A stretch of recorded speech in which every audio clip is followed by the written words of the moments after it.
Good morning, guys. How you doing? Good morning.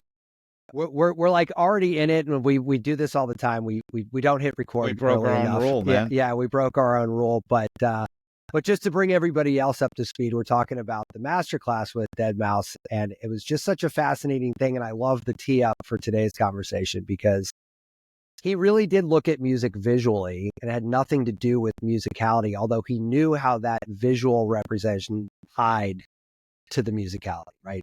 And so the way he looks at music is literally the opposite of how most musicians do, which is like, oh, I hear this thing and I'm doing this thing. No, he's like, no, I see this thing and I know how to change it by how it looks. It's just in wild. the MIDI roll in Ableton, yeah. Yeah. And I guess we didn't have tools like that, but as we were kind of getting into, like, I found it kind of interesting when my timing's a little off, like maybe, because look, who's got perfect timing? I don't. I'm not a professional musician, but you got that little snap to timing button and you're like, sweet, fix that problem up. And you're not off by more than a few half tones, like you're not off by much. It's not like, your timing could be split second off, but snapping it to like a quarter note does sound a lot better. It can help, yeah. Yeah. I think that's what's fascinating about electronic music tools. I didn't know I was a musician until I got a drum machine. Because when I was in band class or orchestra, I didn't take any of those classes because I had no interest in woodwinds or playing a trumpet or piano. I certainly wasn't a singer. So I just thought I wasn't a musician. Right. But I got a drum machine when I was 19. I was like, oh, I am a musician. I just haven't found the right instrument yet. That's a great way of looking at it. You know what's amazing when Jason, we didn't even introduce you, and you kind of we should back up. Our first question is kind of like, what's the backstory? Sure. And you kind of started, which is like exactly where we start. So it's so great, man. But that's like a real good way, like a good look at yourself, right? And a good realization, because I think a lot of people find themselves, like I have 2 art degrees myself, and like I can't tell you how many people like, I can't draw a straight line without a ruler. I'm like, well, who needs a straight line? When was drawing a straight line the bellwether of being an artist? Like, I mean, fine art. Yeah, I mean, it doesn't. Who cares? I don't fucking draw a straight line without a ruler either. And but like so many people get discouraged because they just don't. I think that they're associating like incorrect vocabulary with what they're trying to describe, and it's just not. It's great that you found that and we're able to be sober enough to be like, oh. No, I am a musician. I love, So is that kind of like, is that your sort of genesis moment where you're like, no, I'm off. Like now I know I got this new toy to play with and let's figure this out. There's 3 different threads that I can go into. I think will be interesting. One is a background in meditation and being a psychonaut. One is a background. Yeah, Tom likes that. Already loving this conversation. Yeah, simpatico. Yeah. One is a background in electronic music production, and one is a background in computer programming, and that's what led to this work. Is those 3 paths merging. So all right, I'm happy to clearing my start with schedule for the 3. rest of the day. That's all we're doing. This is going to be a long one. Yeah, that's about work. Joe Rogan's got nothing on us now. Yeah. 6 hours later, I'm in middle school. No, I own a production. I own a digital production company, so we do computer programming for 25 years. So like, that's why I was laughing, and that's why Tom is probably also smirking. He's like, "Oh shit, here goes Matt." Here we go. Yeah. So, yeah. Okay. Got it. Since we're on music already, I'll start with that, and then let's do that. To meditation. Yeah. So I dabbled a little bit before I got that drum machine. My brother had a guitar, and we had like it was a Boss Hyperfuzz. And so we would just mess around with the amp and feedback. And, it was the 90s, early 90s. So Nirvana was out, and we were just interested in that type of, distortion and feedback. But I couldn't play it. I didn't know. I think I learned a couple of chords on the guitar from my dad, but really very, very basic stuff. And it became more interesting to me, just happenstance. There was this really good video program when I was in high school. So this is like VHS, Amiga toaster, 2 source VHSs to 1 destination. You do like, effects. And in that program, I really blossomed. I'd never had the chance to make films before. And I made a series of art films. And in those art films, I needed some sort of musical score. And so I started messing around with wherever I could find in the house. So one of it was the guitar and the amp. Another one was this broken record player where the hand, I could go between two different sources. And essentially I was using it as a mixer, like a crossfader on a mixer. It was like legitimately broken, and started to really enjoy scoring. And so that was my first experience with music. So this is probably 92, 93, late high school. I dropped out. I started community college right away. And in 95, so I would have been a freshman in college, I heard a demo tape. I was in a rave scene. I was going to raves in the Midwest. So I grew up in Iowa. I was going to raves in Minneapolis, Chicago. And I heard this. I'd been hearing mixtapes, so I knew what DJs were. All my friends were buying vinyl and, DJing house and techno. It was the first time it wasn't a DJ tape, it was a demo tape. And it was this gabber hardcore producer from Chicago named Delta 9. And it was explained to me that, yeah, it was great. Yeah, Delta 9. That was ahead of the curve there in the 90s way ahead to of go the with that curve. term. Yeah, exactly. You're like, I know that phrase. Yeah. And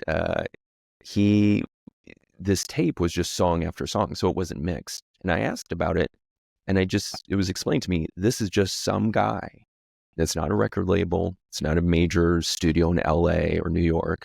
It's just some guy with a drum machine, a 303 and a sampler, in Chicago making music. And I thought, can I just get a drum machine and start making music? And that's how open the techno and rave scene was in the 90s. If you could get your hands on some gear, you were a producer. Right. And so I found a used drum machine. It's probably like $100. Surprised they were even selling it, but it was a Yamaha RX-7. And that's when I understood I was a musician. I had no experience prior of playing any sort of musical training or other instruments. But when I got a drum machine, there was something about the loop, and this ties into my brainwave work later, of making repetitive beats. And in a way, it was therapy for me. So there was something about creating and shaping these loops that would turn off the chatter in my head. So it was an early form of meditation in a way as well. And from that, it's been, that was 95, I got that. So we're coming on 30 years of music production. And particularly, I love making beats, and I love the repetition of it. So that, I can get more details later, but that's the background of music. That's how I got started. I love that, because we were talking before we hit record on how people might not sort of know that they are a musician or could be. And I think a guy with that sort of start, you got to be just fucking overwhelmed with the potential that's out there now, like between like AI stuff and like, obviously you can't throw a rock in some of those circles without hitting 6,000, loops that are pre-made and done. And I mean, God, can you imagine being your 19-year-old self in this environment? I mean, come on. I mean, I think it is a disadvantage. So at the time I was building my studio, I just got one piece of gear at a time. So I got a drum machine and used it for months and months and months and really mastered it. And then I got one keyboard. And I did everything I could with it. And I had a friend who bought a whole studio at once. He was a lucrative local pharmaceutical distributor. And that's like, a this will great be way fun. of saying that. His name wasn't Delta 9, was it? And so anyways, he came across a good amount of money quick, and he bought all the gear I had acquired slowly. He bought his own gear, and he never did anything.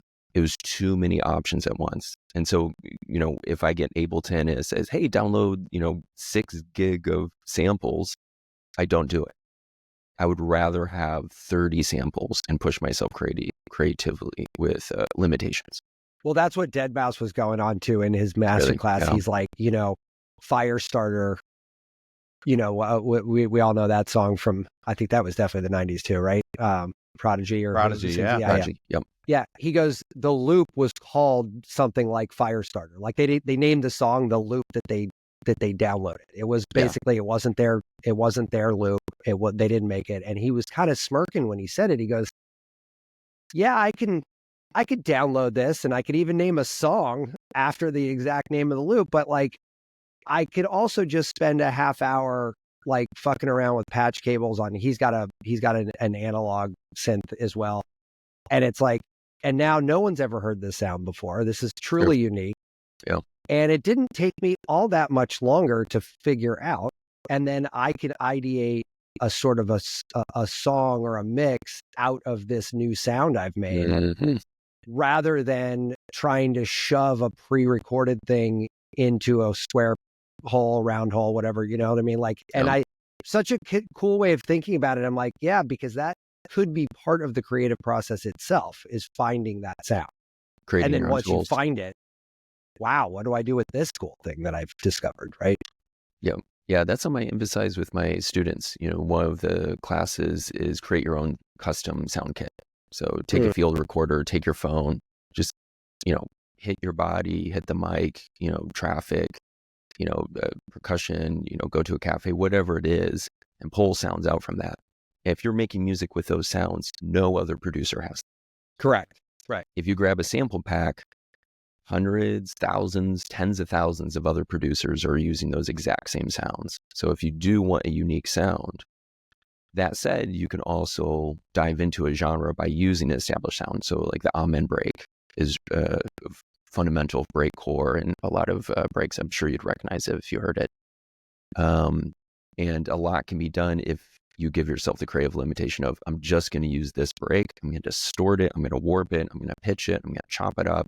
And what can I do with that limitation, knowing all these other people are using it? So there's different ways, but I think it is important to focus in, create creative limitation in order to really find your voice. You know, if I give 20 students the assignment to remix a 30-second loop, I learn more about who they are individually than if I just say, make a song. Right. And that totally makes sense. Spoken like a true teacher, actually. I mean, it's like, you know, yeah, I mean, I joke about art school all the time. I'm like, you know, they're like, here's a rock, a stick, and a blade of grass. I need you to do something with this. You're like, what the fuck am I supposed to do? Sounds like performance art to me. Exactly. Right. You know, but it does change the way you think. And I love what your observation was about it being a disadvantage, because I don't think I've ever heard it articulated like that. But you're absolutely right, because with all those options, I mean, you got to figure it out if you've got a stick, a rock, and a blade of grass, right? Like, you just got to figure it out. If you've got infinite stuff, what are you figuring out? Like, it's almost like choice overload. Yeah. Yeah. 100%. You know, then you get caught up in the, like, did I use the right, you know, drum loop? Did I use the right, you know, thing? And then you're like in your head about it, and you're like, well, who gives a fuck what you did? Just, does it look good? Does it sound good? Is it like what you were looking for? If not, then you're not done. If so, then great. It doesn't matter what you call it or whatever, right? I had a music I get guy. a new synth. Yeah, go ahead. No, go. If I have a new synth, I used to go through the presets one at a time and write down which ones I like. It's total waste of time. It's just, there's just too many. So if I just randomly scroll to one and be like, I'm going to make a loop on that today, it's going to be way more creative, way more interesting. Well, I like that idea of like consciously confining yourself to a certain area and then saying, what can I do in this little square, you know? Let's make it work. Yeah. But I also like that there's like a lot of value. And I think this is where I think the younger programmers I work with, or like my kids who are like, you know, neck deep in the TikTok generation, right? Like, that sense of experimentation and whimsy when it comes to these things isn't there, right? Like, it's just different, right? It's morphed into sort of like a, take what I've got in front of me and kind of rearrange it, versus like, yeah, you're right. Maybe that was a waste of time going through every preset, but the process of going through every preset was not a waste of time. The process of doing that was absolutely fundamental to your growth, because now, you know, you didn't have to do that. Like, I mean, I know, you know, it's a simple output, but of course, you know, and that process, and I think that that sort of curiosity, I got to imagine, has a huge influence on what you're doing now with all the visual stuff. And absolutely. Do you want me to talk about meditation? Yeah, do like it, man. so. I was just going to say it's time for the second pillar. Interview. Yeah, Sure. Like second. You second just go, pillar. man. We'll just follow along. So, Jason, what do you think of? Yeah. The meditation thread, I think you'll both be into. So some context is that, you know, I grew up in Iowa, primarily a Christian community, Midwest. But my dad taught both my brother and I about all the world religions when we were kids. My brother was too hyper to sit still in church, and so my dad attempted to have these Sunday services at home. Still, they only lasted like 10 minutes, but when giving those, he would mention Lao Tzu and Buddha, Krishna and Confucius. I just thought that was like Jesus and his buddies. I had no idea it was all these different world religions.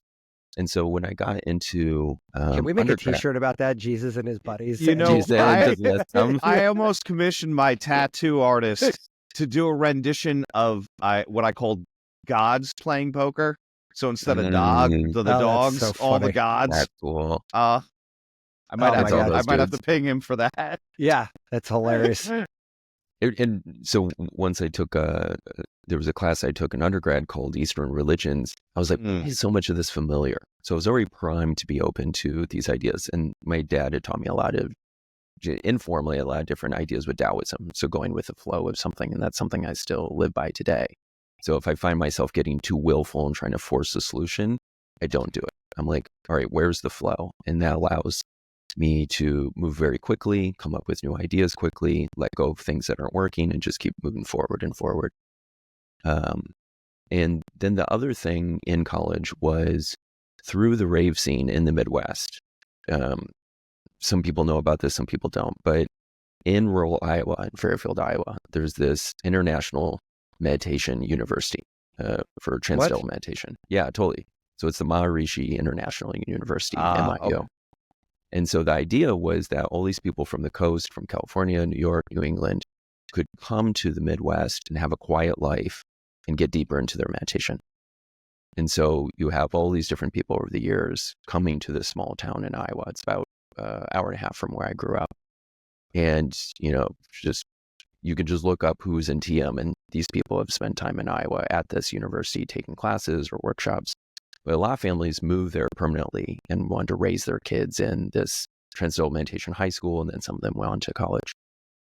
So as it turns out, as the rave scene comes up in Iowa, these kids are interested in techno music as well. So I start meeting them at raves. They start driving up to Cedar Rapids and Iowa City, so my hometown and my college town. And everyone's like, where are you from? Like, why are you kids so cool? Like, how do you have all these city connections and you're from this really small town in southern Iowa? And through that, I started learning about meditation and Indian and Vedic culture. I started learning about vegetarianism. And I didn't learn TM officially, but just being around them, I started being exposed to the ideas and really made meditation accessible. There was one time I was talking to my friend Jenny, and I said, what's meditation like? And she said, sometimes I just sit and think about like what I'm going to eat tonight. I was like, oh, okay. It doesn't have to be this mystical, magical thing. Like if I just sit still for a few minutes, I'm good. Like that is a benefit, right? I don't have to have a perfect mantra or have a clear mind. Just sitting still during a day is great, even if my brain is busy. Like who cares? So I started to try to meditate. It was right after New Year's 96. So, went to a big rave, did a ton of drugs. I was detoxing. I was like, all right. I was at a Fish show that night in Madison Square Gardens, actually. So. Amazing. I can only imagine we're going through a similar detox. Yeah, exactly. Yes. So it's like January 2nd, January 3rd, and I sit down, I try to meditate. And it's my first time sitting still. And of course, I have this intensely sensational meditation because of all these drugs are leaving my system. And I thought, this I can do. Like, this feels amazing. And slowly just started hearing like a mantra in my head and started using that. And again, never learned TM officially, but started to sit and started to create a practice. And then that spring, so it had been May of 96, I was having a bad LSD trip with a friend. And we had watched this, I don't remember what, it was a Jeff Goldblum film where he's like Satan and he has a therapist and he's trying to convince his therapist to kill him. Probably some like deep cut B movie. Yeah. In my head, that's a comedy, but I could see on LSD. Yeah. So we watched this thinking it would be fun. I mean, it was part of the LSD culture, and our group of friends was not to like trip and like be nice to each other, but to like push each other and try to make each other break. It's interesting psychological training. It's like SEAL training or something, or SEER training. But anyways, so we watch this horror film and we feel terrible afterwards. And we're like, oh, how do we lighten the vibe? We should like watch a cartoon or something. And so we turn on the TV and, I don't have cable. It's literally the 3 channels. It's, 96. Yeah, right.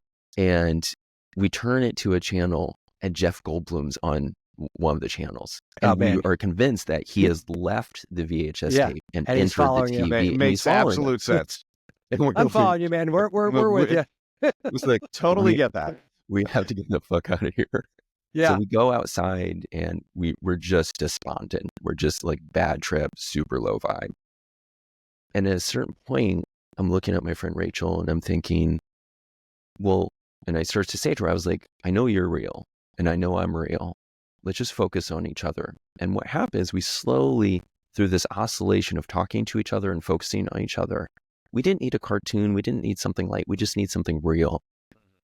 And as we started to focus on each other, we started to speed up, looking back, our brainwave frequencies.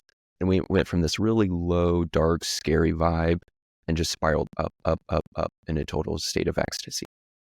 And it ended up being one of my best trips ever. That sounds awesome.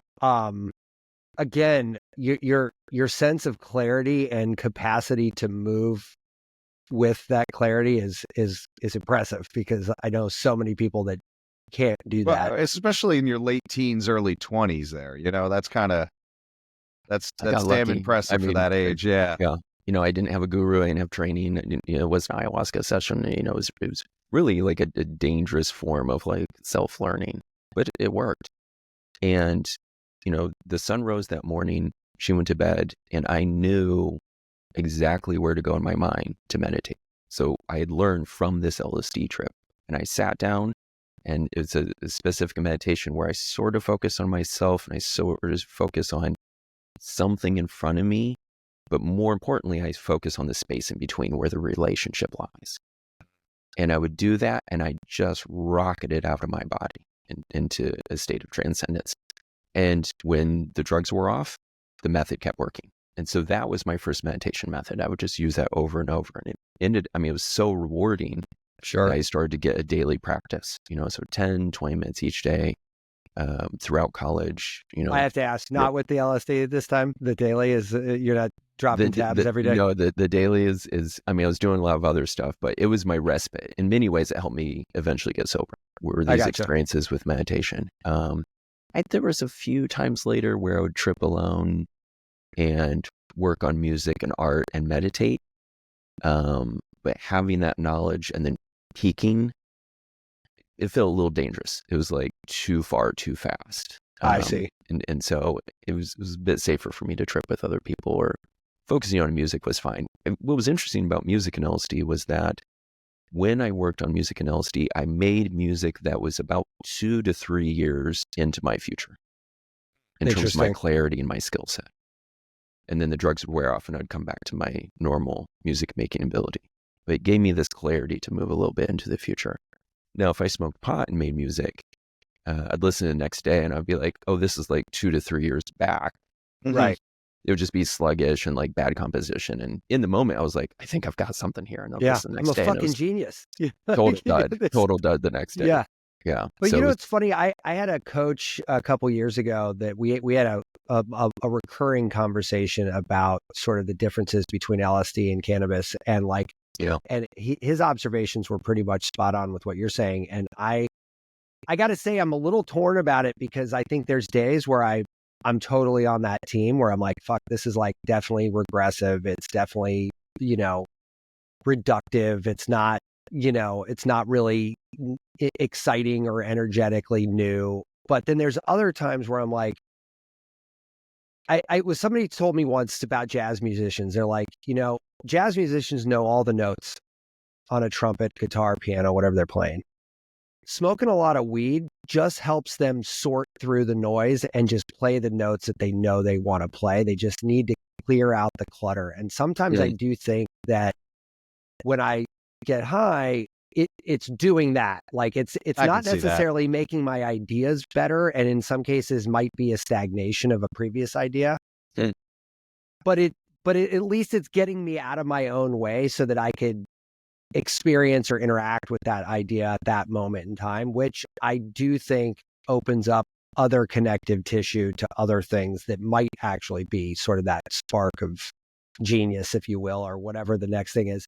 So I kind of vacillate, right? Like Totally. it's a tough thing for me to sort of like jump in on, because I'm like, I don't know. I kind of depends on the day for me, right? I mean, I'll be first to say that LSD daily is not like Yeah. a smooth life. No, not at a recreational dose, but Right.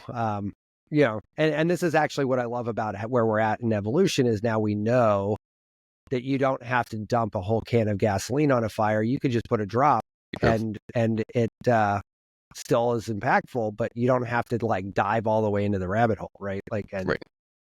And I think that's where it's kind of fascinating now, because, Silicon Valley was essentially built on LSD. And so like, look what happened there. Good or bad, it was different, right? It's innovative. World changing. Yeah.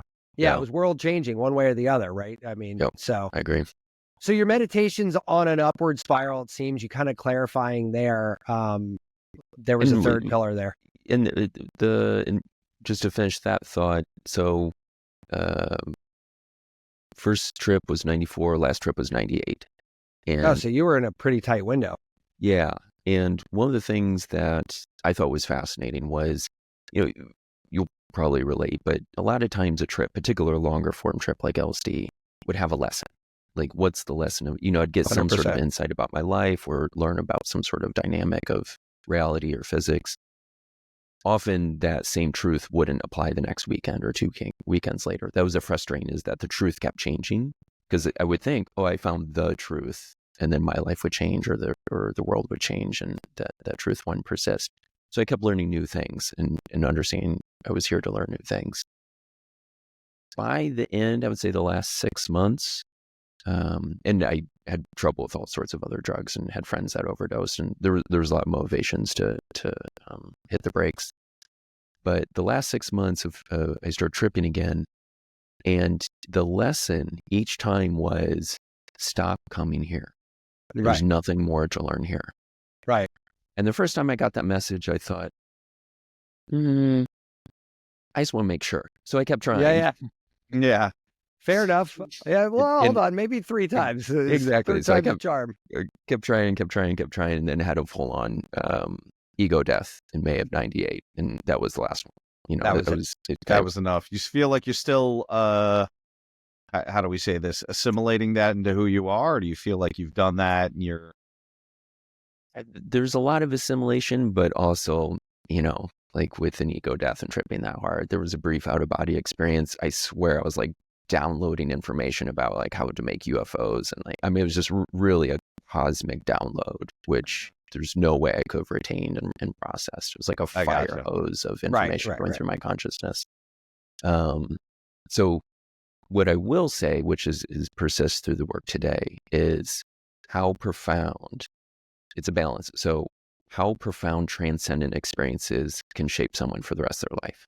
So that one moment, so for example, if we talk about the neurofeedback and these musical experiences of hearing your own brain, I've had people put it on and, 30 seconds later, they have this experience that's going to change them for the rest of their lives. On the flip side, there's also something really important to daily practice, because I'm not going to be on a high horse or a spiritual beam every day. A lot of days it's just, I got to crank through some dumb emails and go to the bank and whatever. And how do I maintain some sort of practice daily? And that's where something as mundane and powerful as a daily meditation can be helpful, where it's just, I need a foundation and those peaks are important. Sure. And as I've talked with more neuroscientists over the years, those peaks are more possible if I have a foundation. So if I'm not sleeping well, if I'm not meditating, I'm less likely to have transcendent experiences. And I'll talk about brainwaves a little bit if this gets too... Yeah, we're almost you. at that point of the interview anyway. So yeah, for sure. Yeah. So if I get good sleep, I've got good theta levels. So theta is a low frequency. It's a dreamy state. It's a cozy, comfortable, subconscious state where you are as you're falling asleep and when you're dreaming. So that's a theta frequency. Delta is below it, and that's just blackout sleep, body repair, That's when your brain is repairing. You're not dreaming. That's just the lowest frequency. And that's like core functionality of being a human being. So delta is at the bottom. Step up is theta, which is dreaming. And a step up is alpha, and that's meditation. Mm-hmm.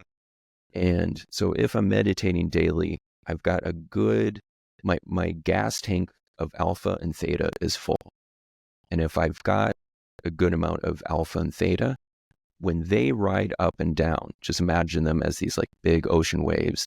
Gamma, which is this top fastest frequency, mm-hmm. and that is transcendence, that is empathy, joy, having insight on your life, like zooming out and kind of seeing the big picture. Those are all gamma states. And in order for gamma to get from 0 to 100, it's much easier if this really fast, small wave rides on top of these bigger alpha or theta waves. Oh, interesting. So as theta goes up, it gets gamma up to like 50. And so gamma just has to go from 50 to 100 rather than 0 to 100. And so the more I'm rested, the more I'm meditating, the more likely I'm going to have these transcendent experiences. It's kind of a rising tide raises all ships. That's exactly it. That's a great metaphor for it.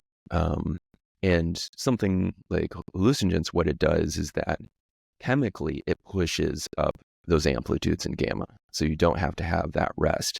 But then you also have the crash. That's what, I end up getting sober in 98. And one of the books I really gravitated towards early on was Be Here Now with Ram Dass. Mm-hmm. And he talked about the issue with hallucinogens is they can take you to these amazing places. However, you always come down. And what do you do with it? As Tim Ferriss said, there's no such thing as a free lunch, right? Like if you're not paying for it one way, you're paying for it for another way. Like that's just a reality of humans, I guess. Yep. And you pay for the speed and the depth of it through the crash. Right. Whereas, what Ram Dass did was switched over to yoga and a meditation practice. And you can get to those same states, but you're not going to get there in 3 hours. But you might get there in 3 weeks or 3 months. You know what's amazing? I heard this story about Ram Dass when he first went over to India, right? Before he changed his name. And I forget who his guru was, very famous guy.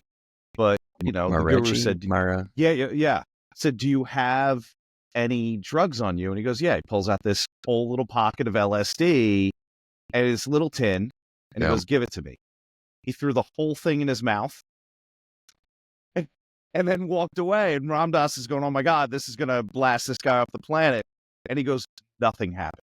Nothing happened. Nothing happened. Like he wondered if he like tossed him, over his shoulder. Over his shoulder, They did it again. Still nothing happened. So 2 instances, yeah.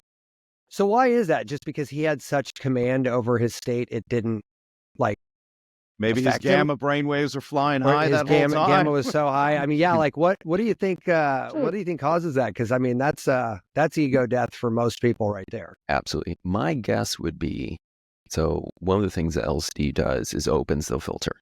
Mm-hmm. So normally, when right now, I'm looking at a computer, I'm aware that I have a mic, I see your faces, but there's all this other information. I'm in a room, there's a window to my left, and I see trees and sunlight. I'm blocking out most of that information in order to focus and talk to you. Mm-hmm. And what some hallucinogens do is open the filter and makes it impossible for me, or more difficult for me, to focus on specific things. So my filter is opened up through that chemical. So I'm guessing this guru, his filter was already open. Right. So if you have a chemical that opens the filter and you're already there, what's to open? Right. That's my guess. No, and that jibes with like a lot. I mean, I was talking to a pharmacology, and we actually have a pharmacologist coming on the show to talk about the actual sort of like chemical stuff of this. But it's been explained to me, and my current understanding is that by the time you're actually quote unquote tripping, you actually have nothing left in your body by way of LSD. Your serotonin pathways and production, just everything are over doing what they need to do. Like your receptors are like on point. You're flooding with the serotonin, and like you don't have actually any narcotic in you. Like it's just sense. So yeah, your guess is probably pretty close one way or the other, just because, if you don't have any anyway, then that stuff, I think the half-life is like 30 minutes or 20 minutes or something. It's not long. So 45 minutes into a trip, you should have nothing left in your body by way of Fascinating. like LSD. Now, we're going to If like it's dirty LSD, you might still yeah. Well, so that's the great different dirty thing, trip. right? When you and I were taking LSD in the 90s, like it wasn't just LSD. It was LSD and it was cut with like maybe methamphetamines, maybe a little MDMA, maybe a little cocaine, maybe a little heroin. I mean, who the fuck knows? I mean, honestly, Garbage heads. Yeah. yeah, I mean, seriously, who knew? But now if you're just taking like, I mean, it's not hard to get your hands on pure MDMA, pure LSD, pure psilocybin, even like, when you do those kinds of things, if they're right, and I can't wait to talk to the guy about this, but like, if that is true, that is actually a fairly interesting tidbit of information, right? Like you could take all this compound, be fucking blasted on another planet, and there's nothing in your system whatsoever that is influencing that. Yeah. Like that's a wild thought, man, because that means, to your point, to what we were just talking about, I should or could be able to endogenously induce that exact same state because like when I'm in it, there's nothing there anyway. That's right. You know, right. And it's funny, we talked to a ketamine therapist last night. Yeah.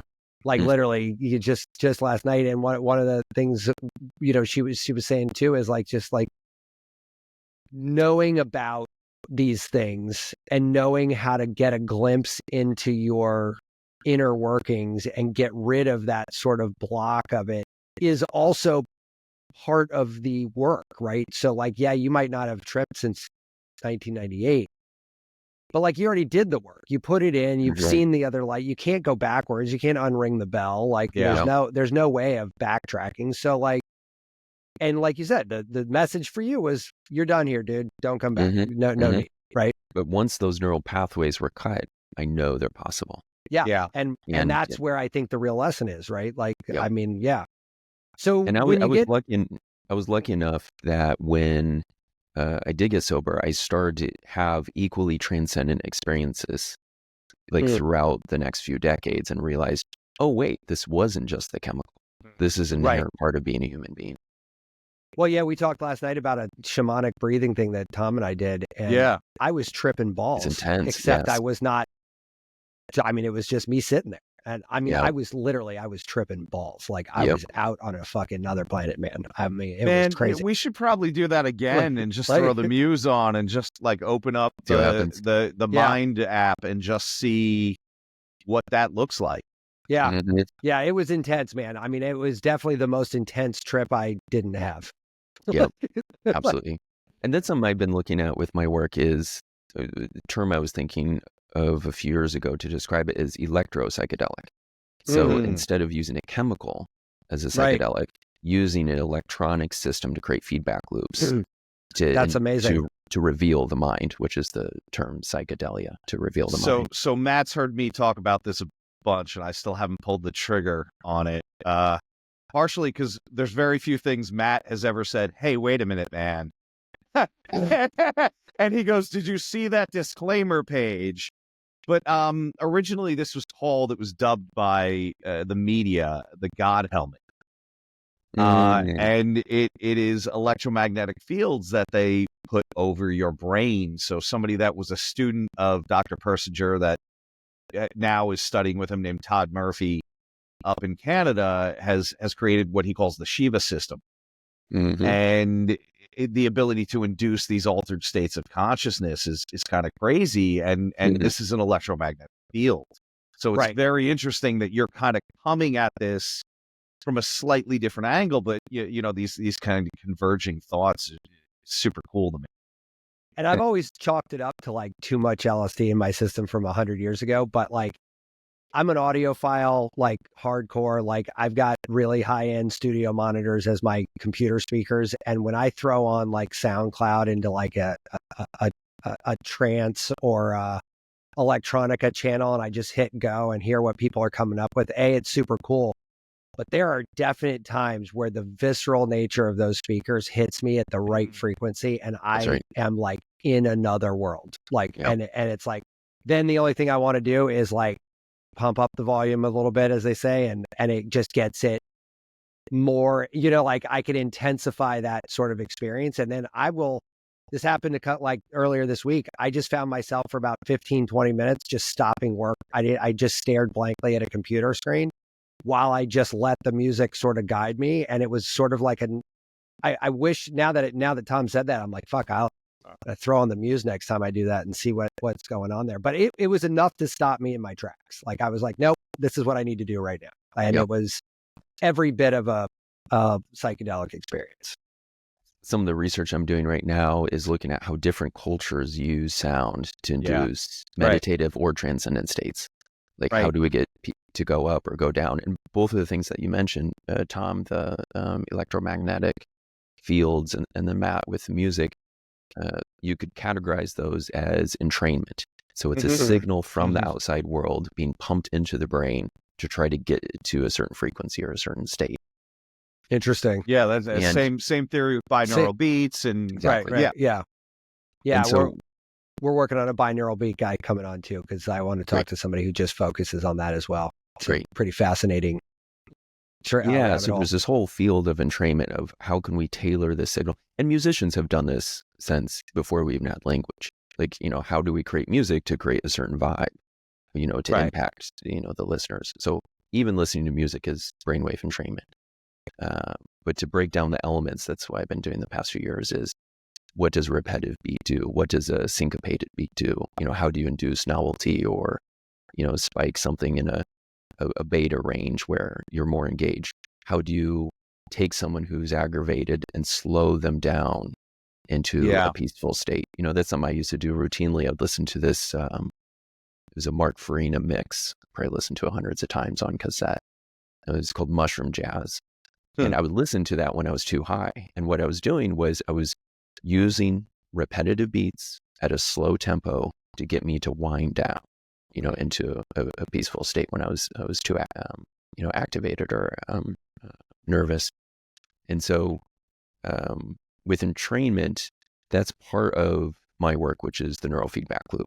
So with neurofeedback, it's not just pumping in information into the brain. So it's not just taking music and putting it into the ears and getting it into the brain, but it's using sensors, using the Muse, or there's some other headsets I use as well, but using those sensors to see what's going on in the brain. Yeah. Let's sonify that in real time. And then the brain hears itself. And so it's a mirror. So for example, if I don't have a physical mirror, I don't really know what I look like. You guys can see me, but I don't know what I look like unless there's a mirror. I could maybe feel my face and kind of get a sense. But as soon as I have a mirror, I know what I'm working with. Right. With brain and consciousness and the mind, we very rarely have instances where there's a mirror. Yeah. I'm in my consciousness, but I can't really see what it's doing. And so, even kids as young as like middle school, I did a middle school pilot program. And they started to understand, oh, when I'm anxious, this is what it sounds like through musical neurofeedback. This is what it looks like on this chart, on this iPad app. And they started to learn, oh, I'm anxious. I can use these breathing techniques that my teacher taught me to start relaxing. And then the music changes and the visual changes. And for me, my first iteration of this was doing techno. So I was coming from a techno background. So can I do full techno sets just with my brain? Don't touch any of the knobs. Don't touch any of the buttons. Kind of X-Men style telekinesis. Do stuff with my brain. Yeah.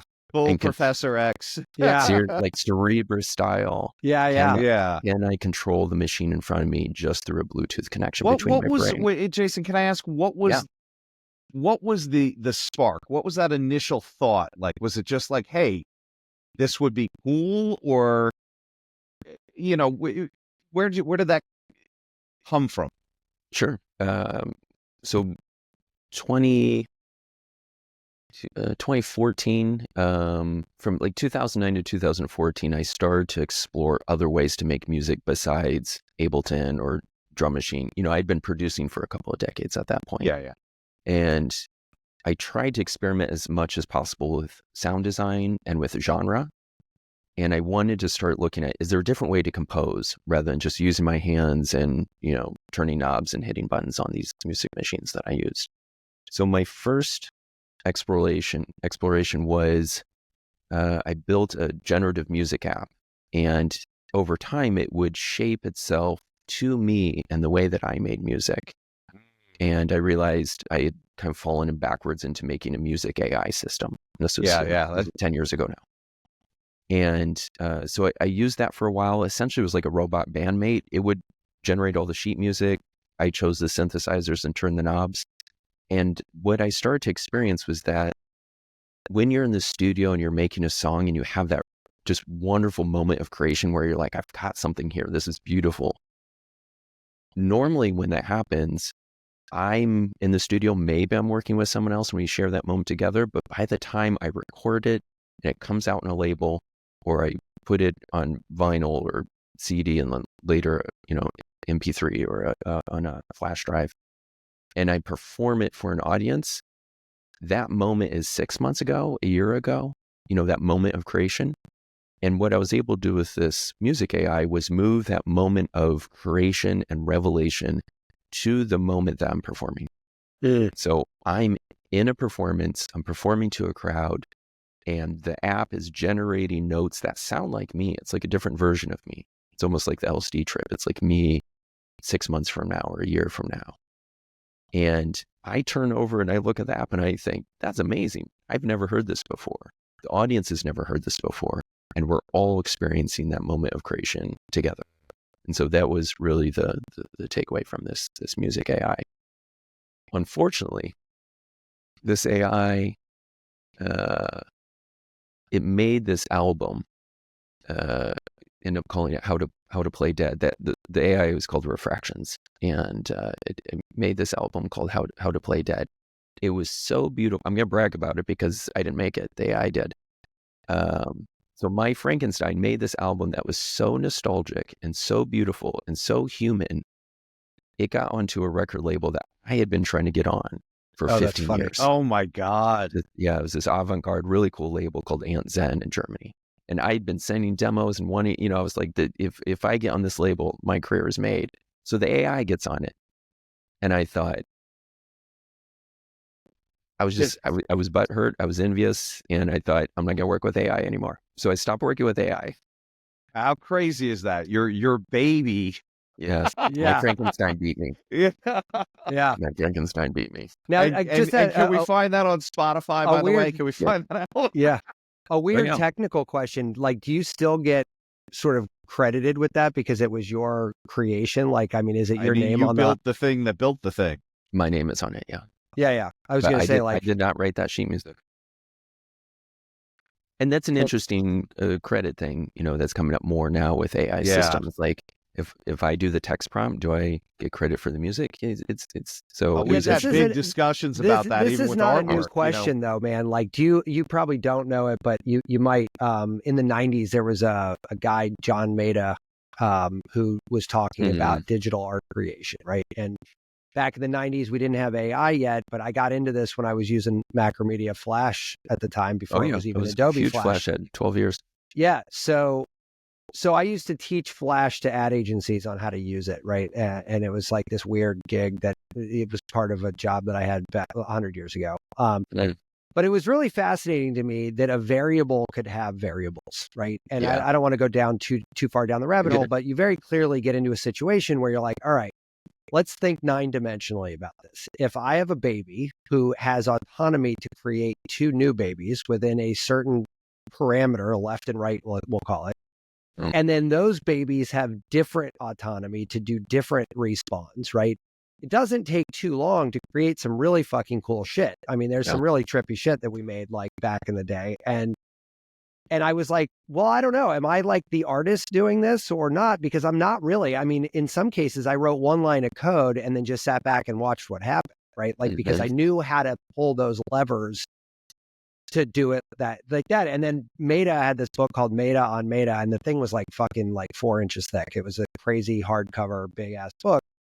But he was really back into the 80s talking about this, like, hey, look, yeah, we used to paint with a paintbrush and that was a thing, and we draw with a pencil and whatever. But then like Photoshop came along, and before that PageMaker came along. So now instead of doing glue ups to make posters for Coke, now I'm laying it out in PageMaker or Quark or whatever, like, and like there was a huge argument then. And I feel like we've had this argument every time a new set of tools come out, right? Like, so Quark diminished the perceived value of being a graphic designer because now you don't need a wax gun anymore. You don't need the dexterity that you used to need.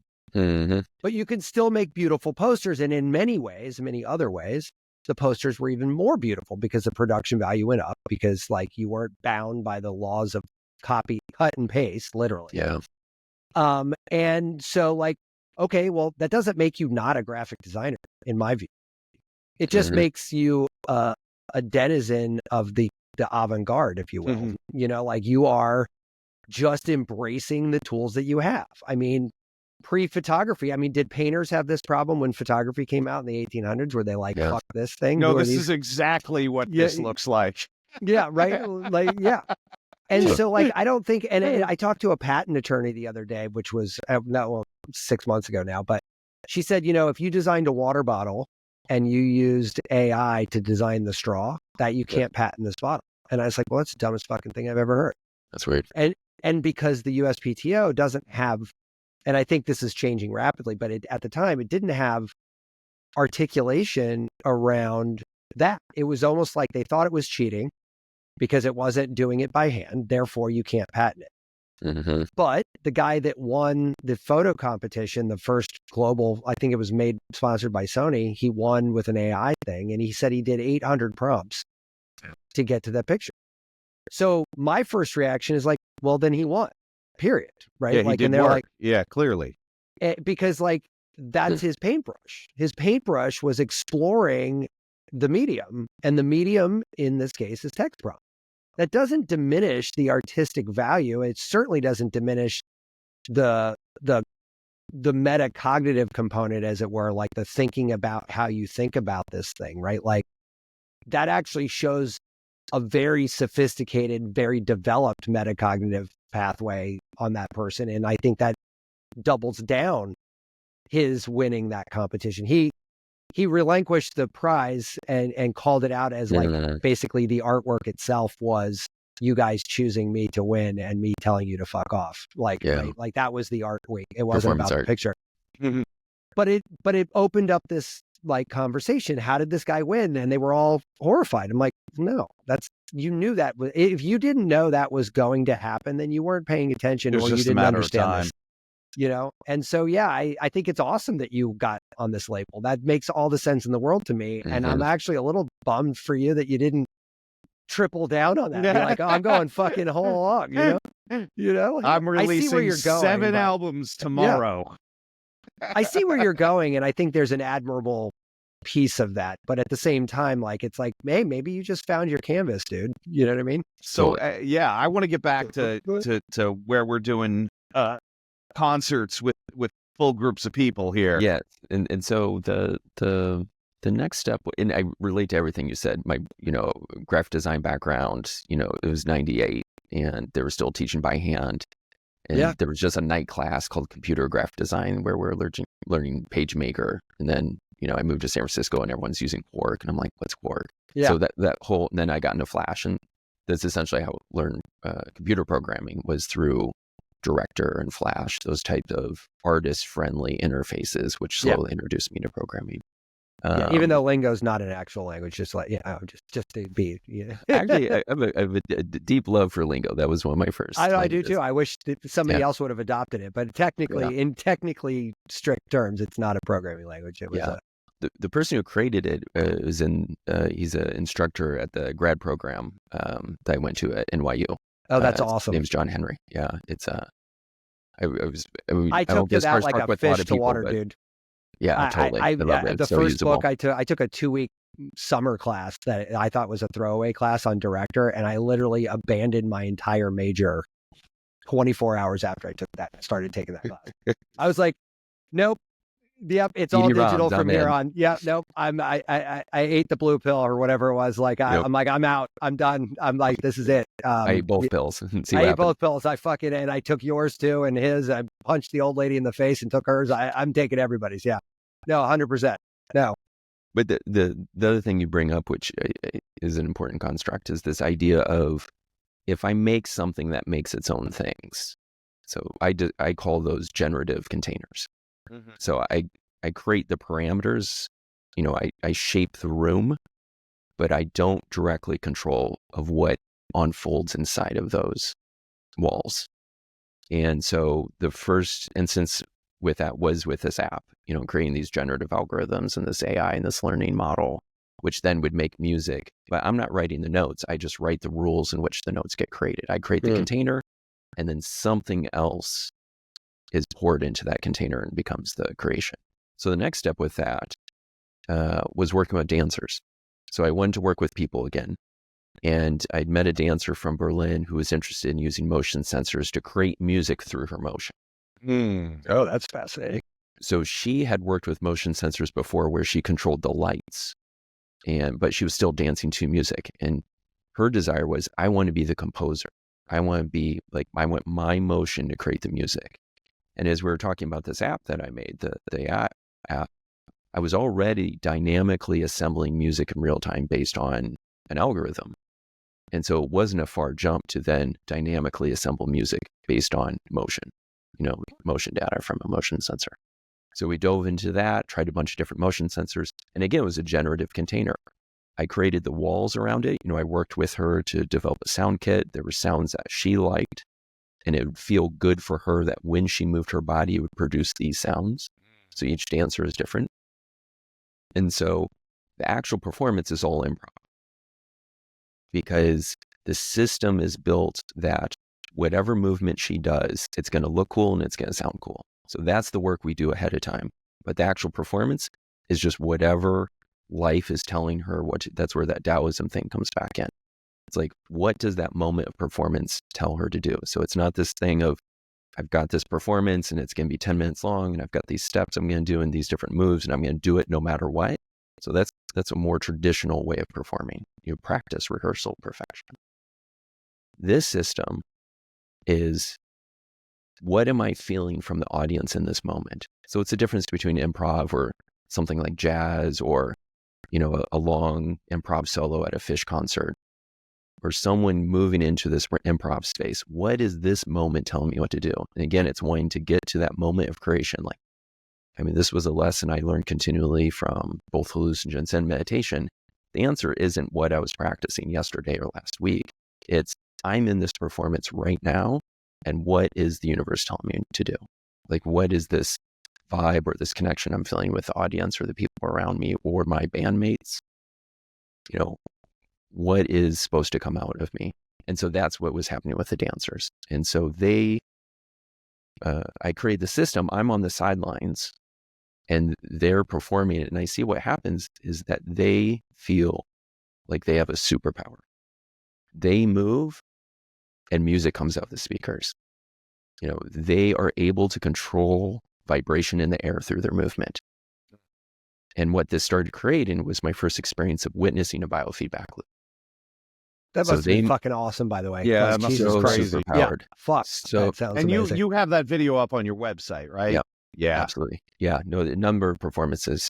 So it was Jadi Kamboni. She was the woman in Berlin. There's also a performance from Ty Wells. He's this dancer in Los Angeles. Phenomenal. He moved so fast. With him, the performance that's up on YouTube, we met in my apartment in LA and just put the motion sensors on him, and he kind of moved around, got a sense of it, and we chose some sounds.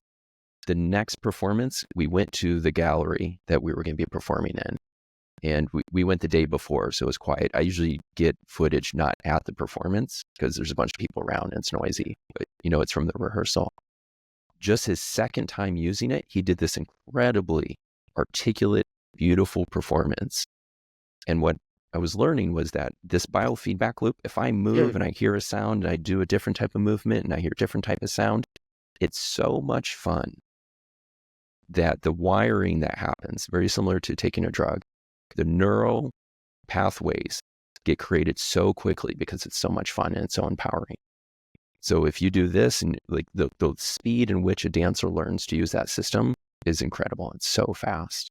And so these dancers would do this, and they would do these incredibly beautiful performances that looked like they had been practicing a long time, but they are just improvising with the tool, using technology that enhances and amplifies their natural ability. And that everything you just said is exactly what I was tapping into a minute ago, which is like that makes them, in my mind, that much better at their job, that they are able to sort of incorporate that, because that means that they're really in tune with the thing, right? Like it's like they're not just, I know a lot of people that have played a lot of instruments, and a lot of them are just trying to be, the Slash playing Sweet Child of Mine. Well, guess what? Slash is the only guy who can do that, right? Like you can play your own like version, but like stop trying to be somebody else. And like when you hear stories like this and you see that in motion, you're like, no, these people aren't trying to be anybody. They're just being the absolute best version of themselves that could possibly exist. Yeah. And that's super cool. I have such a geeky hard on for people who are like that fucking good at what they do. I'm like, oh, that's awesome. Yeah. Like, So I was standing on the sidelines watching them do this, and I had a bit of envy of like, they, I'm a so-so dancer. Like, I'm all right in the club, but like I'm working with these dancers who are incredible. And so I'm watching them experience this really powerful biofeedback loop. And so the next step of this was two things. One was I had this really lucid dream about making music from DNA sequences. And so I woke up and I wrote it down and I looked it up on nih.gov, and I saw this header at the top that said primary assembly. That became the project name. And I started thinking about, how do I make music from information inside the body, not from motion, but from inside. So the first step was making music, just like you were mentioning Dead Mouse and looking at the different notes. I took DNA sequences from NIH, from the human genome, and started mapping them to Ableton. And so it's these sequences, these drum patterns and melodies that are from DNA. And while I was working on that, I saw an ad for a Muse headset. It was on Instagram.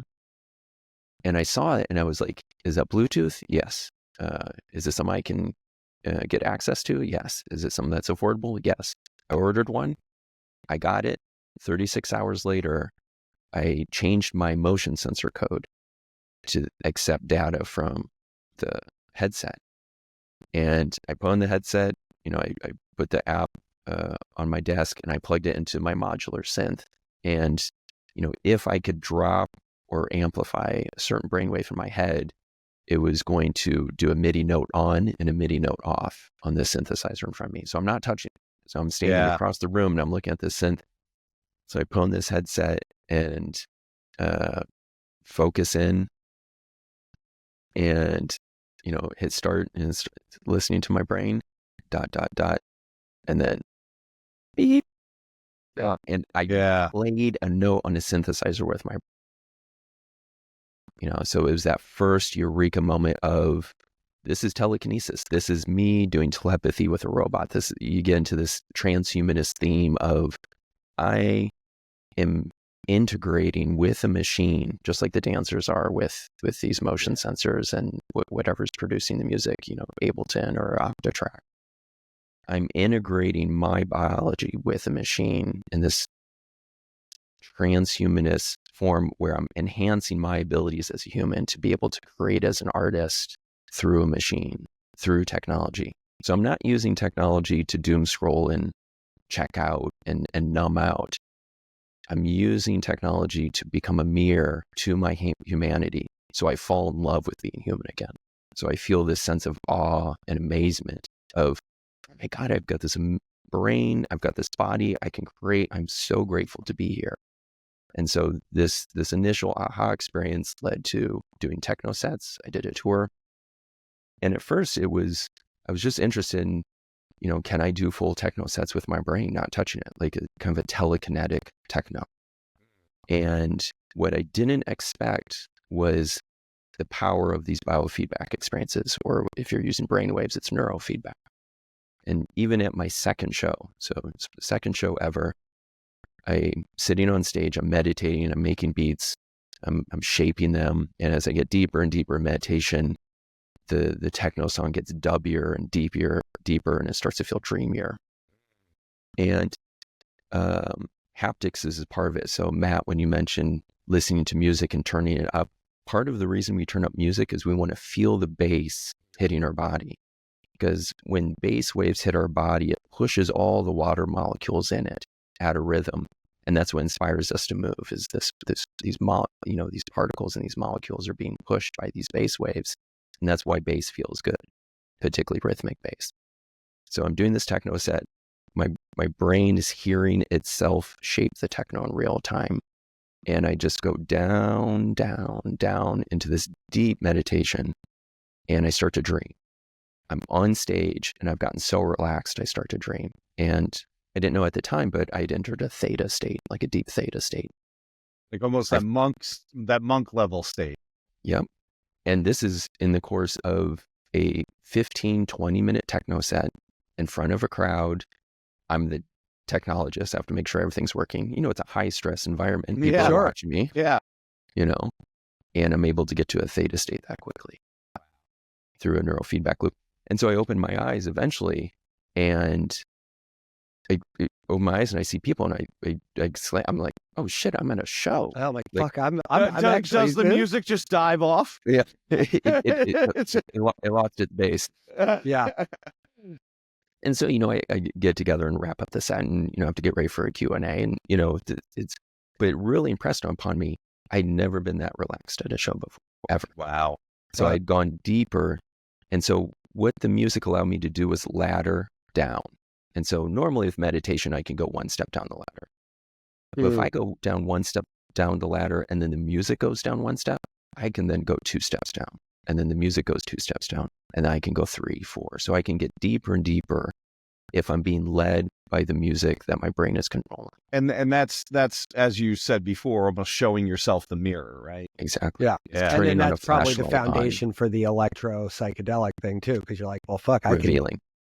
Can I ask you a weird tech question? I don't know how to articulate this, but Go for it. on a piano, if you just hit black notes, that pentatonic scale, you can't really hit a wrong note. You know what I mean? Like you could just bang away like a monkey and it still sounds okay. Mm-hmm. When you're setting up the sound kits for these dancers and maybe even your dream thing, are you kind of having to do a similar thing so that no two notes feel disjointed or whatever? I don't know how to articulate the question, but that's as close as I I think got. that's pretty clear. Yeah. Yeah. I map the notes to specific scales, so all the output sounds harmonious, unless I'm trying to sonify stress or discord, and then I can choose notes that are out of scale or detune it, so you can hear the stress in the music. And how are you mapping that? Are you understanding what that looks like on a brainwave, a certain brainwave pattern? Yeah, like you're saying like this frequency equals stress, so we're going to put in like a minor note or whatever, Yeah, with the Muse, stress would come out as a few different ways. One is you can look for muscle spikes, so pick up on muscle tension in the forehead. The Muse picks that up quite well. Wow. And some softwares try to filter that out and consider it noise. I consider it a legit biometric because it's muscle tension. For sure. It means that the person is furrowing their brow. The other way to pick up stress, and usually you can see this with people that have post-traumatic stress, is just the amplitudes are really high across the board. And it shows that their brains are operating in overdrive, pedal to the metal, out of gear, because their brains are trying to assess for threat. They're not able to relax. Whereas if someone is a meditator, you can see that the brain is running much more efficiently. And so the amplitudes across the entire spectrum are just much lower. And so that's a way lower or like lower peaks and valleys, or lower meaning like more homogeneous, like so the delta between the peaks and the valleys are like more compressed. Like, I mean, what? Yeah, the amplitudes are lower.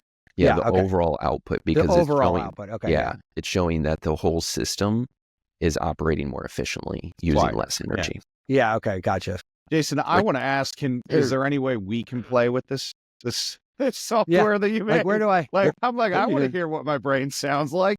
Yeah. I've been working. I've done dozens of iterations over the last several years, and most of them involve, creating a version of the software which then connects to Ableton. I did create an iPad version for that pilot program at the middle school I mentioned earlier, which later led to a collaboration with the Metropolitan Museum of Art using a very similar app. Oh, cool. And that was pulling the music from a Korg gadget app. So it's sending MIDI over. So what I'm doing right now is the work to combine everything into one app where I've got the sounds and the brain processing with one app. So I can just send you a link and everything works. Wow, that's nice. So That's very cool. I would say coming soon. yeah. So what happens? And really, I love these videos. You had two, and I think they were friends who were both sitting there with the headbands, and they actually physically touched. Yeah. And it almost like, you know, you don't see the brain waves of each of them, but it almost felt like they had this collective consciousness kind of response within those brain waves. Absolutely. Yeah. That's something I've been exploring this year, is synchrony. Yeah. That was my first experience with it. And I had two friends wearing EEGs, and their brain waves together were outputting a combined composition, and each of them had a DMX theater light shining on them. And the colors showed their stress or their relaxation. Oh, that's cool. And what I saw was that when they physically touched, I think it's just physics. It was just completing a circuit. So the electricity from one person came into the electricity of the other person, and then the EEG picked up on that. And so it was this first step into exploring synchrony of what does it take to get people to sync up. Did they sync up like mathematically? If you looked at the charts, did you see that there was an actual like sync between those two when that happened? Like, did that? The brain waves between them at that point were indistinguishable. Wow. Yeah. That's Dude, that crazy. is so crazy. That's wild. And think about the implications that you discover with that about like two people in love, two people Like even in mob hate. mentality, you know? Yeah, right. Yeah. Right. So many things, so many lessons that you're like, oh, look, I just There is codified this, what's you know, fucking happening. non-physical thing that we're all subject to. Yeah. God, No, if man. you look at murmuration, or it's also called flocking, like how do birds know to all turn at the same time, or schools Those of videos fish. are always amazing. Yeah, they're phenomenal. More recent work with synchrony was I was talking to a neurotherapist in Iowa that he used to work with therapists and talk to them about their issues. And then he realized that he also did neurofeedback work. If he can just get sensors on them and get their alpha waves to sync up, it doesn't matter what their issues are. They fall in love again and they work it out. So his work is just focused on getting people to sync their alpha again. And how's it? What's he using? Like what modalities is he using to kind of do that? Do you Don't know if it was a visual or a simple sound. I know a lot of available softwares on the market, you'll just hear a tone go up. Oh, I see. Mm-hmm. You know, so when you're in sync, you hear the tone. When you're out of sync, you don't hear the tone. So it's like very a simple hard reward math system. product or something. Yeah. That's Yeah. crazy. And then the next step in synchrony, this is something I did at the Smithsonian Hirshhorn this summer.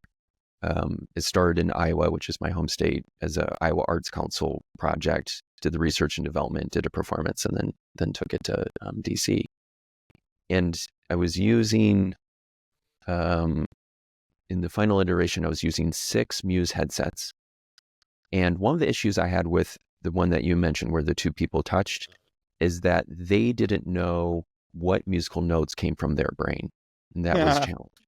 You know, because I was joining their data together and the joint data was making the composition. Yeah. And so my challenge with this new system was I want to work with 6 people, and I want each person to know when they are relaxing and their brain is contributing to the composition. So what I did is I took 3 people were assigned to the left speaker, 3 people were assigned to the right speaker. And then based on position, one had the low notes, one had the middle notes, one had the high notes. So almost like an orchestral arrangement, pretty much. Exactly. Like, here, we're going to put the tubas over here. We're going to put... So I called it a brainwave symphony. Yeah.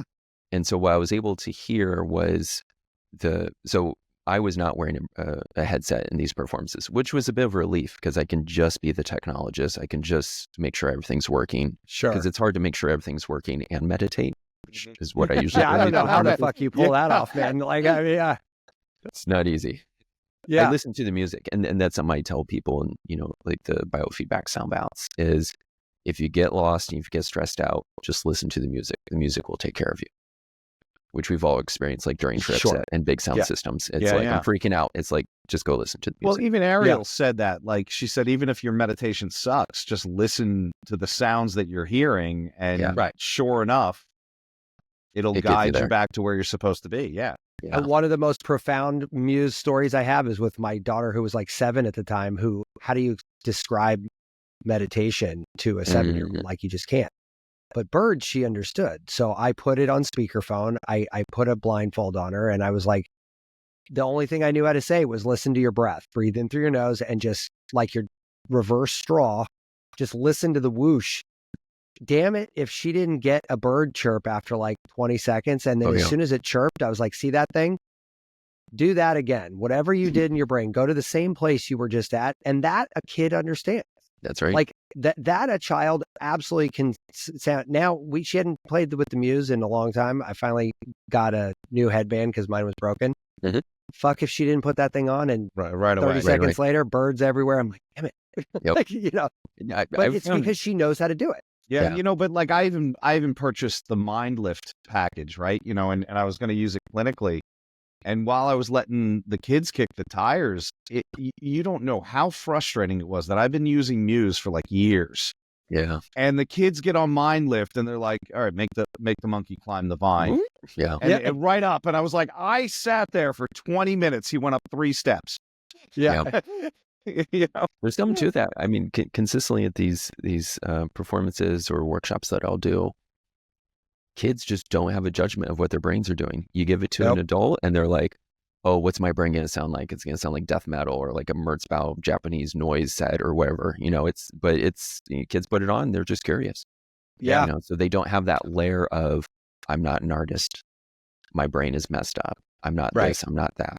And so a lot of what we're doing here is unlearning those types of messages that we've at some point picked up either through our teens or adult. That's crazy. The other, the thing at the Smithsonian, I would have these workshops with 6 people at a time. I was supposed to do 6 originally, so 3 on Saturday, 3 on Sunday. But people would be walking by and they would see these people meditating, making music together. Another thing, this is why I like working with the Muse quite a bit, is also has that heart rate sensor. And so it's taking their joint heartbeat and emanating it from a subwoofer in the middle of them. And so then that was your bass drum or something. Exactly. Yeah. And so people would walk by and see these people creating this music together, and they would line up. And so I ended up doing 25 workshops instead of 6, just back to back, because people, kept Just queuing up. It. Yeah. And this was not an ideal setting. It wasn't a quiet room. It wasn't dim. It was in a museum. I think there was 19,000 people came to the museum that weekend because there's this big sound festival called Sound Scene, completely packed. There's other audio installations, so you're hearing crazy sounds from these other completely unideal situation or meditation or a deep state. Even with that, people within 10 minutes sitting there listening to them making music, their friends making music, strangers making music, people would describe they would lose track of time. They forgot where they were. And a number of people wept. They described it as transcendent, or they talked about this new level of intimacy where they would hear a friend's biometrics and they just were brought to tears hearing their friend's brain and their friend's heart. And so it's this form of intimacy that is emerging from using this technology in this way. And, for me to go from, I'm the only person wearing it, I'm the performer, and start putting it on other people and having them experience these. Because, I had that deep meditation I had mentioned. That same tour in 2019, I was at an outdoor festival, and it was a very trippy festival. Just the energy was very heightened. It's called Even Further. It was named after the Ken Kesey Further bus. And I did one of these brainwave techno sets. And instead of going down into a state, I started to spiral up. And as I got more excited, the music got more excited, which made me more excited. And I just went up, up, up, up, up into a complete transcendent state of awe, just staring into the sun of the universe, like blown away by how amazing life is, sober trip. And I got so overwhelmed, I just started weeping. And as these tears were coming up, I thought, like, should I get off stage, go into the woods, like cry like a madman and get it out of my system and then come back? But I thought, no, this is what I signed up for.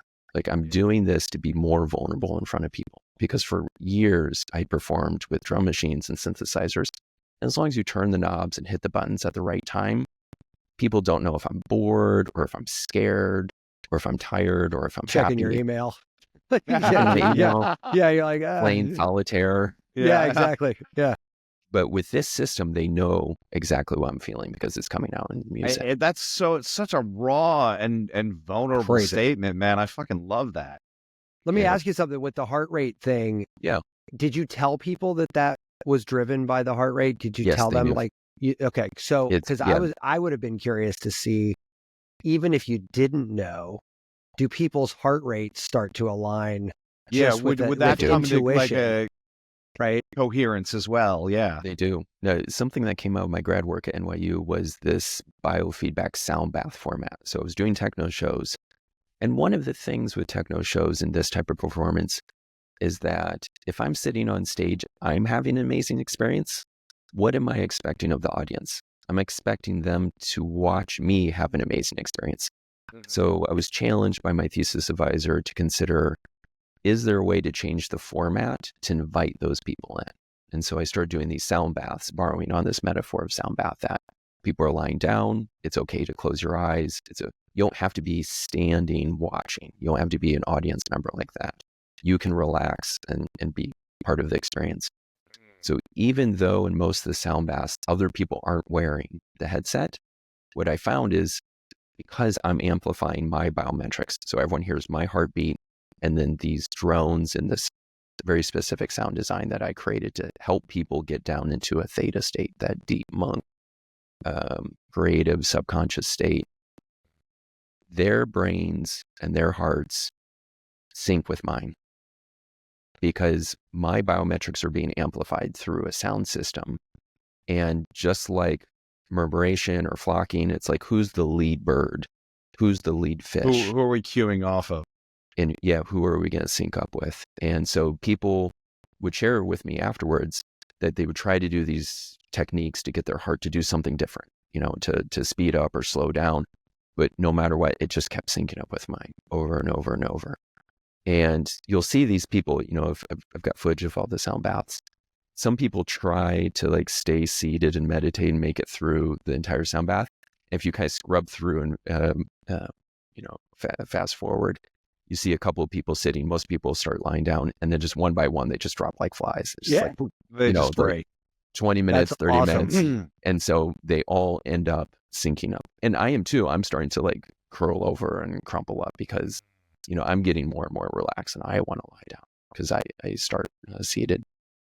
But that's where I really started to look at synchrony, that by amplifying my heart and my mind, other people start to sync up with it. I see so many awesome benefits of this, like the syncope is like cool. The teaching people who don't know what meditation is, like that's awesome. I mean, there's just so many cool things. What do you do with it all? Like, right? Like, I mean, it seems like you're neck deep in this now. Like what's your line of sight look like on what we can do with it next? It's one of the biggest challenges is, that's why I started this work. And that is what keeps me engaged, is that there's so many cool things. Like there's so many directions I can go with it. Yeah. I have explored, I've done incubators and looked at, talked to investors and VC. They want a very specific outcome. They're like, let's, how are we going to do this and help people? Well, they want to sell it eventually too. They want to sell it. They want to flip it as fast as possible. Look, Jason, no lie, I have an idea that I've been kicking around in the back of my head, and I didn't have one piece. And everything you've said, I'm like, oh my God, I would love to be able to do something like this in a more clinical setting. Right. As a people can come in and experience this. Yeah, I mean, that's a good therapy, point. as a group therapy. Right. Yeah, Jason's talking about it as almost an empathetic art piece, but like really, how do you turn that to a therapeutic? How can you not hear his story and not hear the emotional release No, even, totally. we talk about this, in practice, right? Like you give a treatment, you get a treatment kind of thing, right? And it's kind of like in a group setting like that, how powerful of a tool to get that whole, however many people it is, into some kind of a coherence, Some of the things I'll mention, start working with, didn't expect this, just when I was thinking of, obviously there's neurotherapy. So there's therapists who are already trained in using EEGs and they've got software that they already use. So creating a more musical experience, integrating it with something like Muse and their software.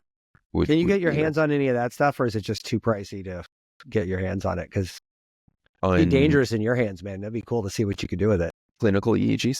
Yeah, like any of those like tools that they're using. Man, if NASA, MIT, Harvard, they're all using Muse, it's a solid piece for an amazing price point, is what I think. And it's not a plug just because we're ambassadors for them. No, it's a very good price, and the amount of sensors you get is great because you get heart, you get motion. I've got these other headsets here.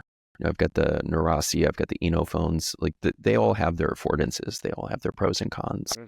But most of my development has been with Muse because of the accessibility.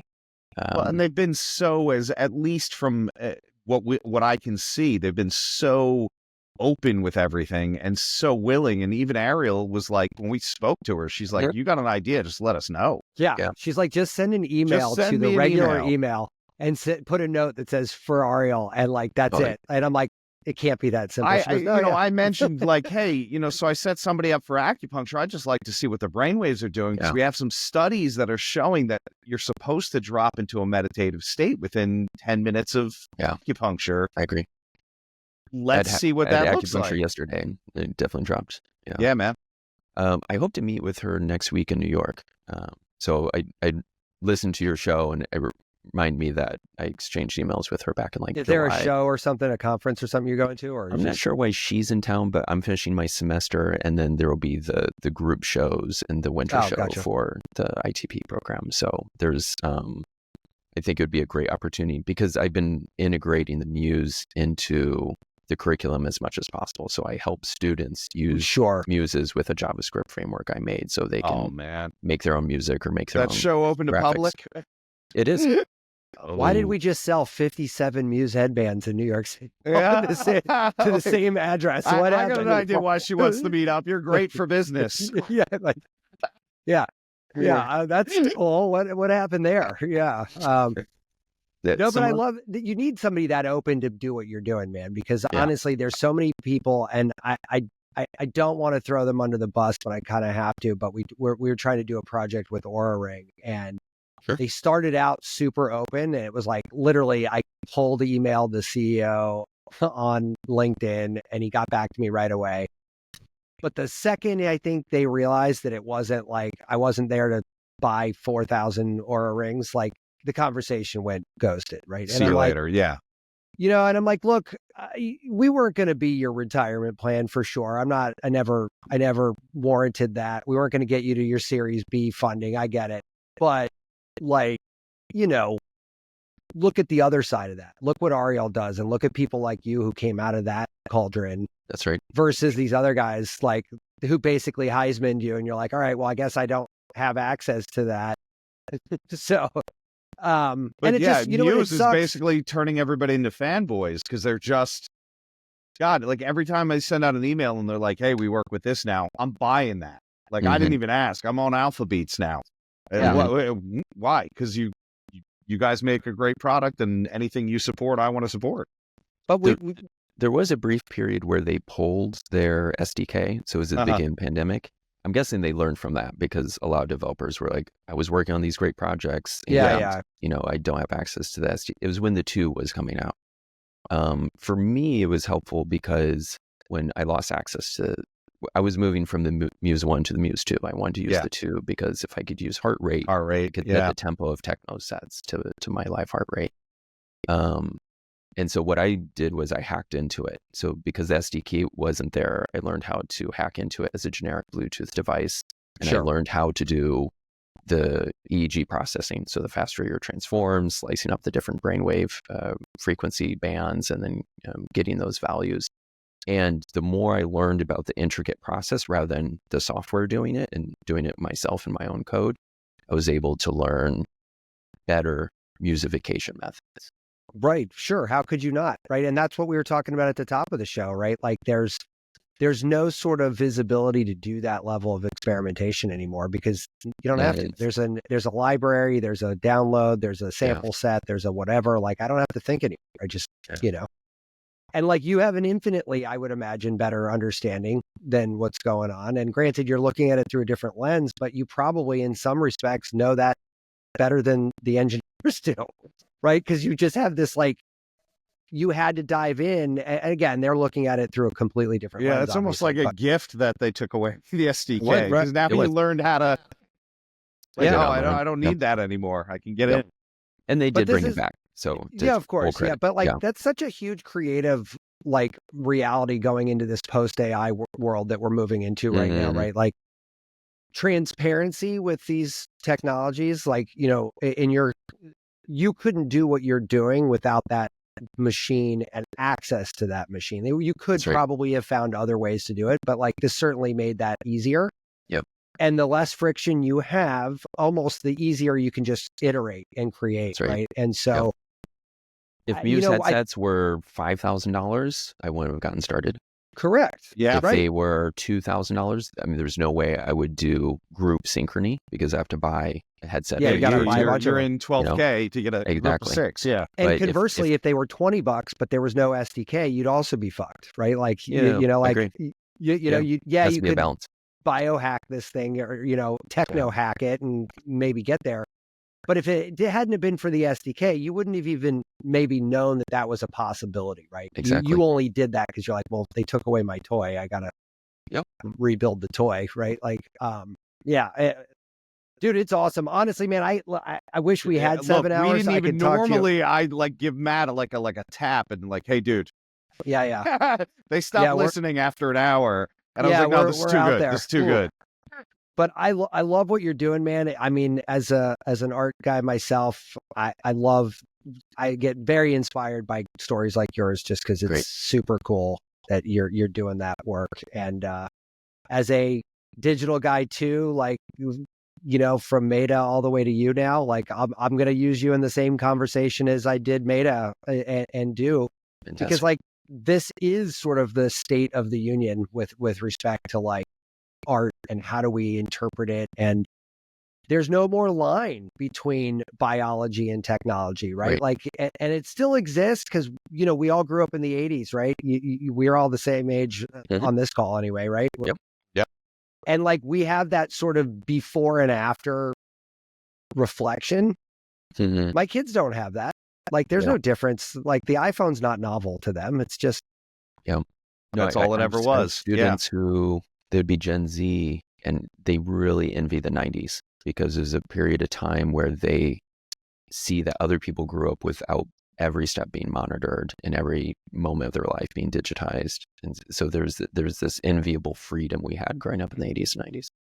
Which I'm curious, does that kind of push backwards? Like when that generation raises offspring, like does that sort of roll back a little bit? Like we over-indexed one way, like do they over-index back to something? And I see that with them. Yeah, there's a Luddite or not wanting to be on phones as much. Right. That's probably a good thing. Yes. Yeah, I mean, for sure. Or if you, to your point, I do like the differentiation you made between doom scrolling and evolving. Yeah. Right. In one regard, I mean, I don't care if my kids use Muse and your machine all day if they were writing music. But put them on TikTok for more than 20 minutes. I'm like, put that fucking thing down or I'm going to break it. Yeah. I'm going to throw it out the window, light it on fire, run it over with my car. But I need you to get off this phone. Like, I need you to get off this phone right now. Like, I just like, but But yeah, listen, man. So what's the best way to like point people in your direction? How do we spread the word? Like what do we do? I would say a few things. My website, my personal website, jasonjsnell.com. My Instagram, which my handle is Jason J. Snell. And then my YouTube is where I document all of my performances and all of my research. So that's awesome. This was something right from the get-go that I knew that audio documentation wasn't enough. Like when I did techno, I'd put everything on SoundCloud. But this is also visual because you need to see what is happening to people, as they're sitting there and having these 100%. experiences. Yeah. So all of it is video. And I got to say, for anyone who listens to this and hasn't seen it, that YouTube channel is meaty. There's Absolutely a lot. Crazy. There's a lot in There's there, man. so much great stuff on there. Yeah, it's really intense. And it's funny. I'm so glad that you said that. It gives us justification here. We just launched our YouTube channel recently, and it was for that same reason. It's like, these conversations have been moving very clearly into like a real, I hate to use this word because it's been overused, but authentic conversation with another human being. And like a lot of that's visual, right? Like how do you how are you lean interacting? in or out of a conversation? Like how animated people, we have guests that get real animated and then it gets us amplified. You're talking about going up or down a spiral. We've done that 50 times on this show. Like, right. You go up or down with the energy they bring to the party. And like, you need to see that, I think, to fully appreciate the nuance of it. And so I do appreciate that you saw that as well and kind of went there, and because it does make a big difference, obviously. Especially in the synchronization side of things, like watching people kind of tumble down. You're like, yep, I get it, But cool, man. Awesome. I'll talk to you offline. I'd love to know more about that show because, sure. I'm not. December we're not too far 15th away. and 16th.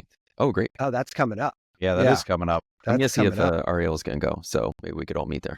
Yeah, that'd be amazing. I would love to. Check some of this out. So cool, man. Well, listen, thank you for sharing time with us. It was awesome. Thank you for that. I knew this was going to be a great one, Jason. I was so excited. Thank you. Tom. Thanks for taking the extra time. Hang out afterwards because just don't hang up. All right. So, all right. Thanks, guys. Take care. Thank you. You bet.